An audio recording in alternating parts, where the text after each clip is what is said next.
Yo, we have a little market breakdown. I hope y'all can hear my mic. Um, yeah, I'm gonna do this real quick.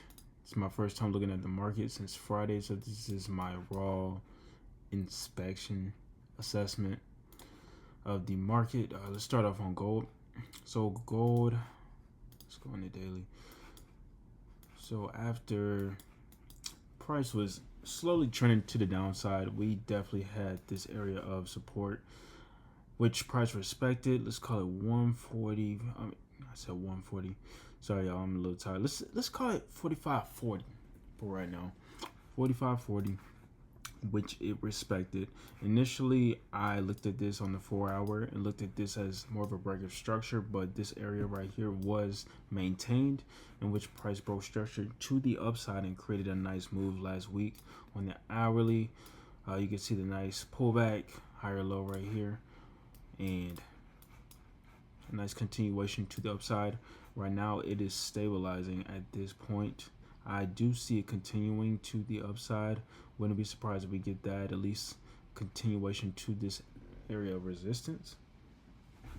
Let's go to the daily one more time. Yeah, I wouldn't be surprised if it does try to reach the area of resistance. The moving average is above it on the daily time frame. 4 hour, it is above it, and the weekly, yeah, it should be above it. So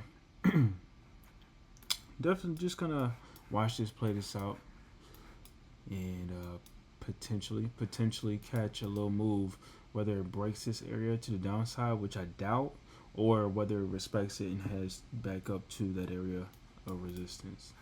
We also have UJ, which I definitely am a little perturbed by this freaking move that I missed.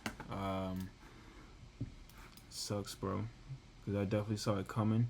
We have a nice little trend line on the daily time frame. We have three touches. Jesus, bro. Three touches, 1, 2, and 3. Nice look to it.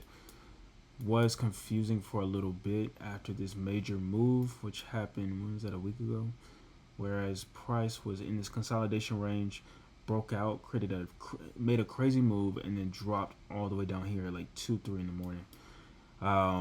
And then just consolidated, hit the area of resistance, fell down, maintained, hit that long-term trend line, maintained, and then we finally got that move towards the end of the week on Thursday.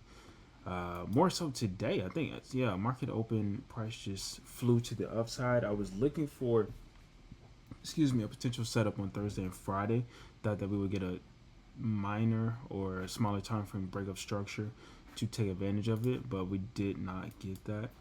As you can see, we have these highs right here. None of them were broken. So if they're not broken and it doesn't align with my setup or what I need to see in order to get into a trade, I don't trade it. And I try my best to stay aligned with that mindset, or stay aligned with that,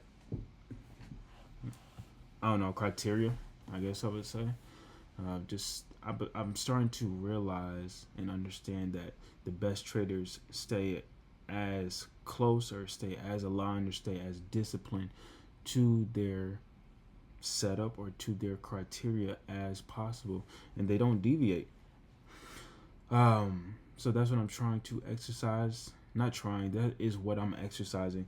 It does get tough at some points because I do want to take some wild setups at times, or I do want to jump the gun, but I have my criteria for a reason, or my criteria points for a specific reason.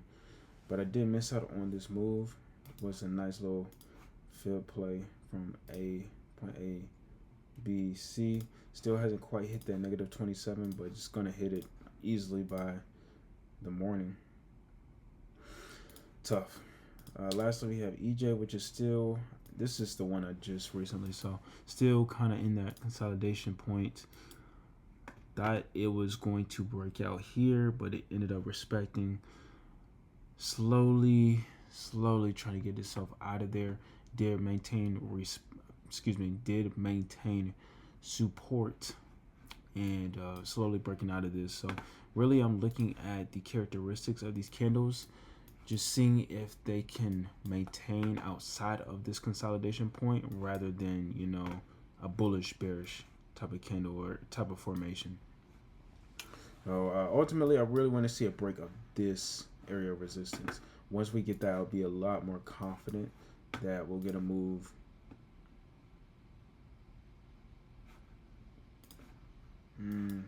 Where exactly? I always target my negative 27 based off this fib. But I'm just going to play it out. I'm just going to kind of watch, visualize this, because we do have moving average sort of sideways. But this is a deeply respected area of support.